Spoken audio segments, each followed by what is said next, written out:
Priyanka Chopra, how did you come to work on Quantico and get this role? Well, it's a really interesting story. I had met the VP of casting, Kelly Lee, at a party in LA, and she, we started talking about what I do, and she flew down to India while I was filming a movie to offer me a talent holding deal from ABC.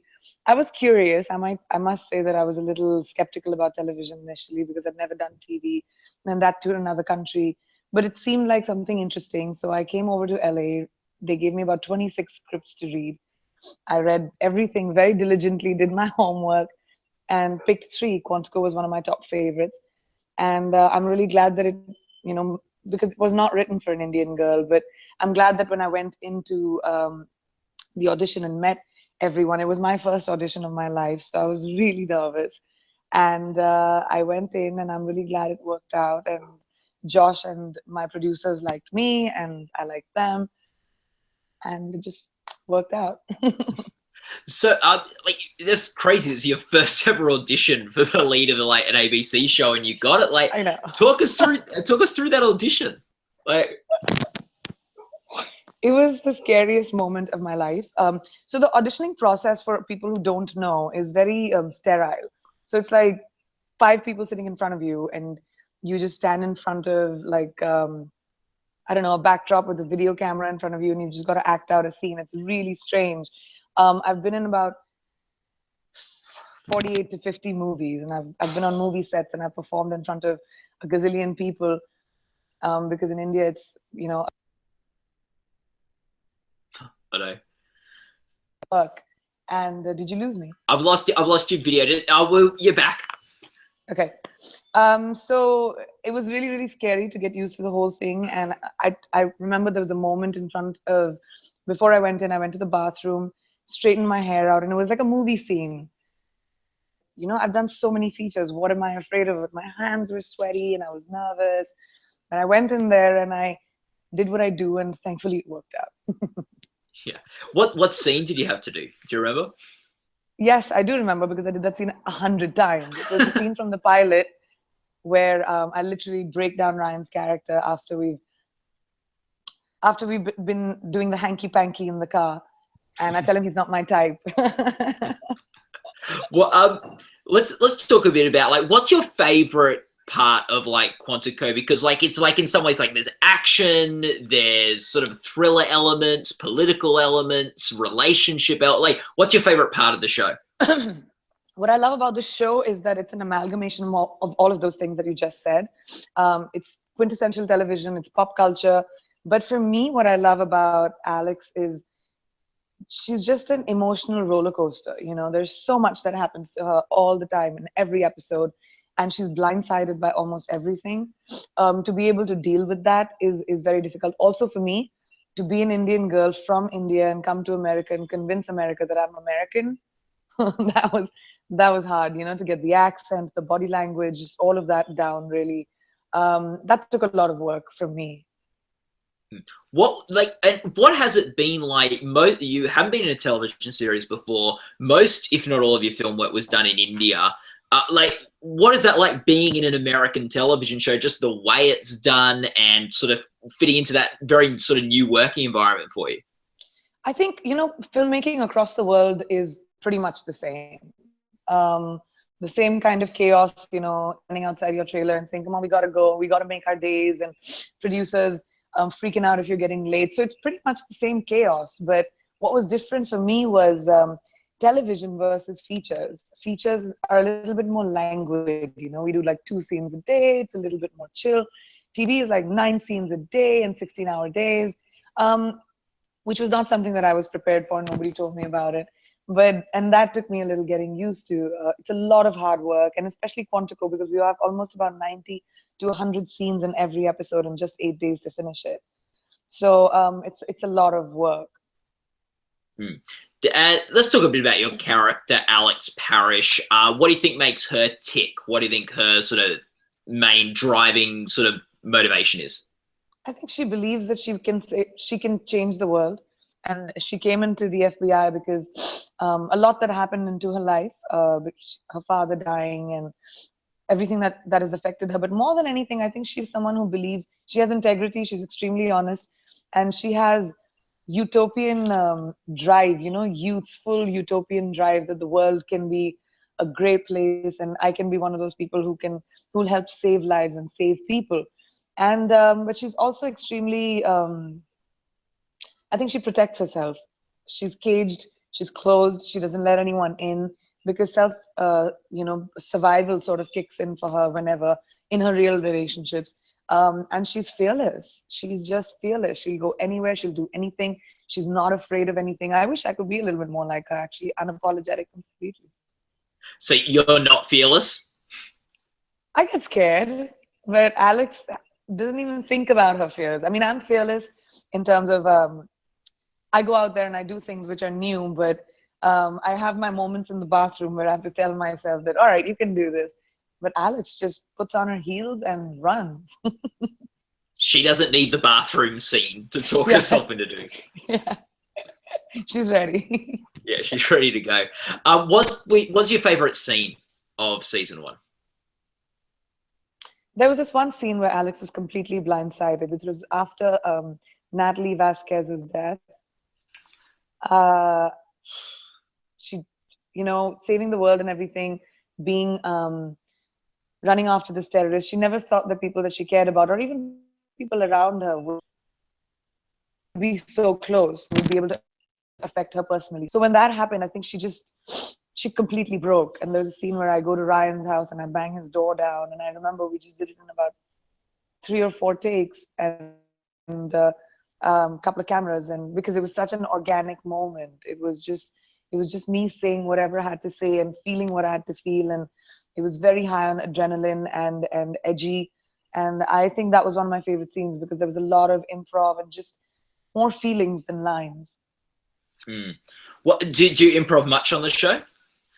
I don't need to as much, because our writing team is incredible, honestly, on Quantico, and we work together very closely.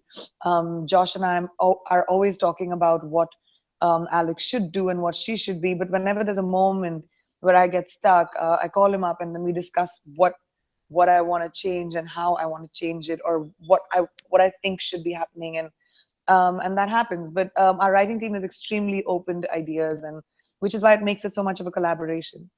And in the show, you play an agent that's a suspected terrorist, and you've been sort of framed for an act of terrorism. What do you think, like, the show is sort of like, how do you think that sort of approaches that sort of like issues and that sort of area? And was it like, I guess, being a character where you've got this spotlight on you for something that you haven't done?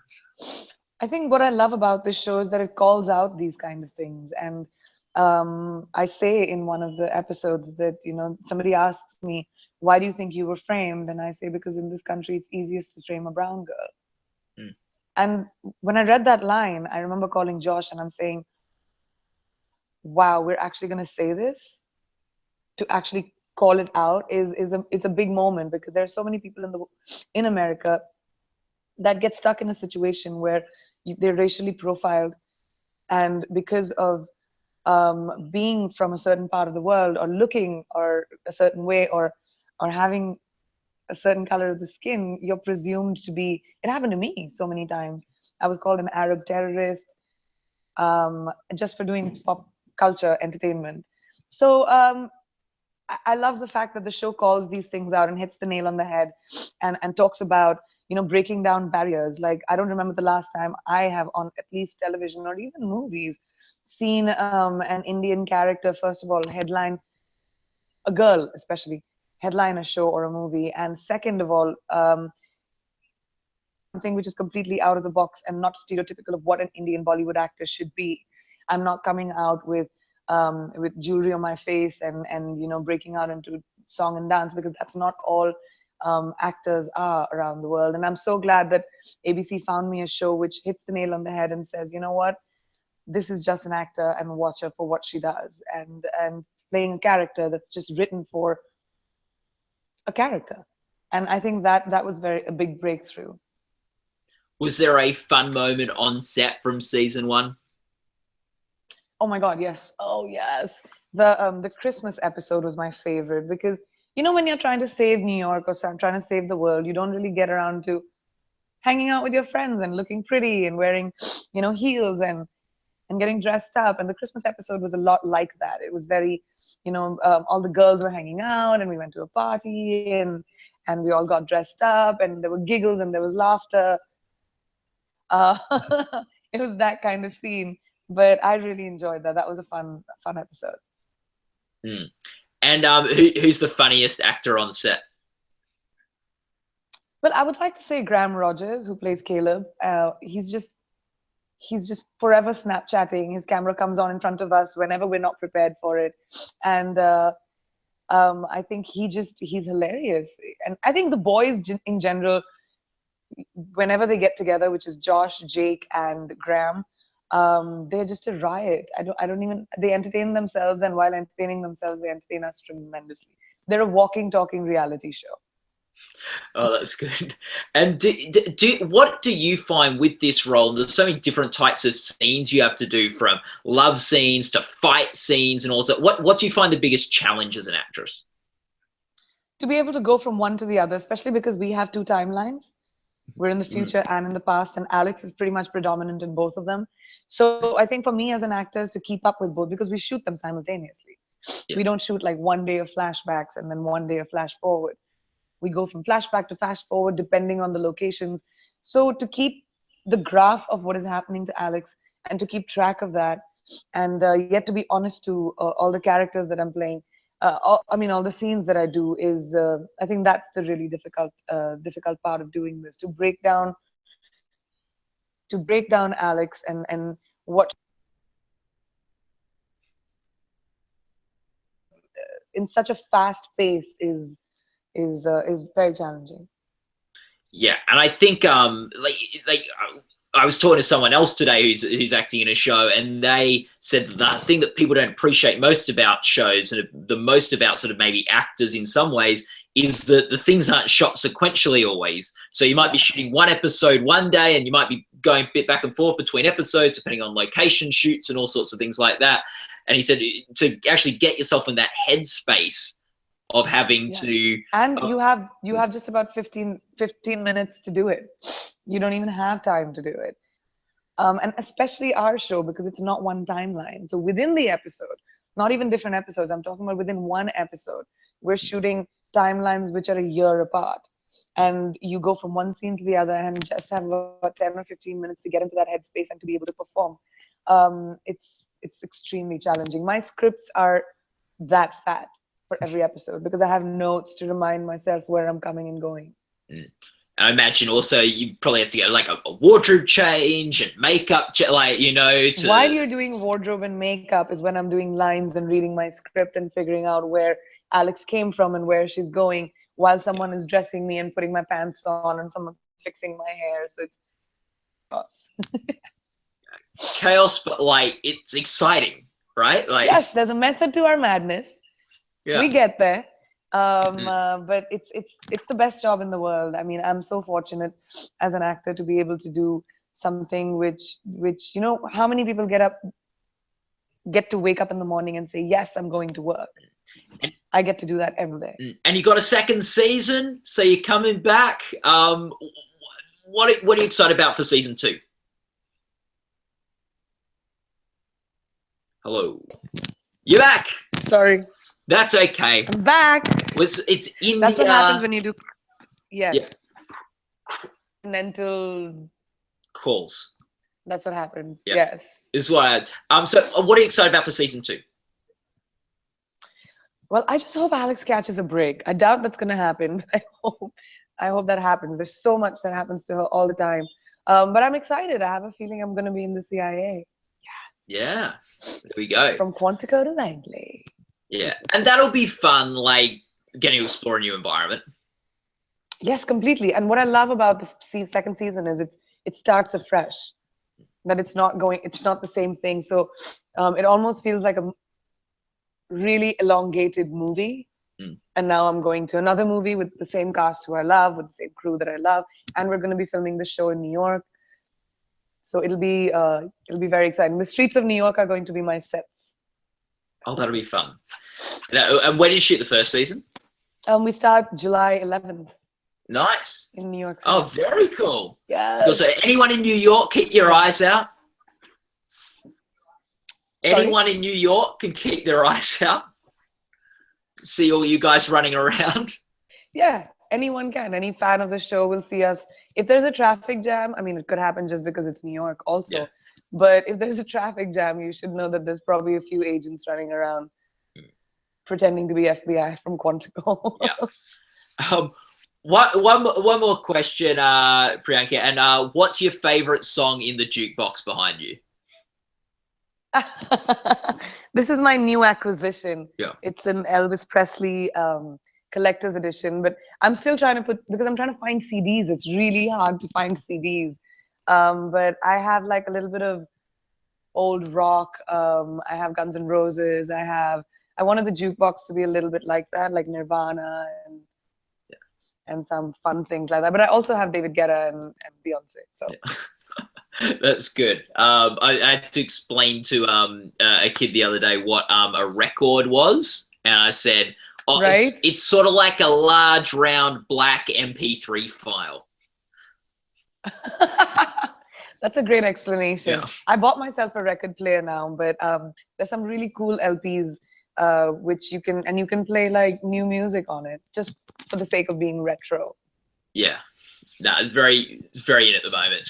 Priyanka, so you don't. What would, like, if you had to just have one song on that jukebox, what would it be? Wow. Being a music lover, okay, at the moment I'm obsessing over Prince a little bit because I'm a little sad. Yeah. He was my favorite musician, and well, one of my favorite musicians for sure. And I thought he changed the face of rebelliousness when it came to rock and pop culture. And he gave musicians and artists the ability to just be whoever you want to be and be unapologetic. So I'm doing that a little bit right now, like Purple Rain. And I mean, I'm a pop culture connoisseur, so I find art within pop culture. My favorite music and television and movies are like the top 10 pop charts, So yeah, that's what I'm doing at the moment. What is your favorite television show other than Quantico? Well, I love Grey's Anatomy. I love Grey's Anatomy. I love I love Castle. I'm a little bit of a it sounds so cheesy, but I love my crime fix at night, and I love like CSI and like Chicago Med and NCIS. CSI in its heyday, the original, was so good. I love it even now, honestly. Just like I try and find a murder fix or a crime fix every time before I go to bed, because it just makes me feel so much better about my life, and plus there's a happy ending at the end of it. Yeah. Well, Priyanka, thank you so much for talking with us today. I'm glad we could finally get connected, and all the best with the Emmy Awards and with season 2 of the show. Thank you so much. Thank you so much. I'm so excited. Thank you very much. Lovely talking to you, Mike. Yeah, nice talking to you too. Bye. Bye.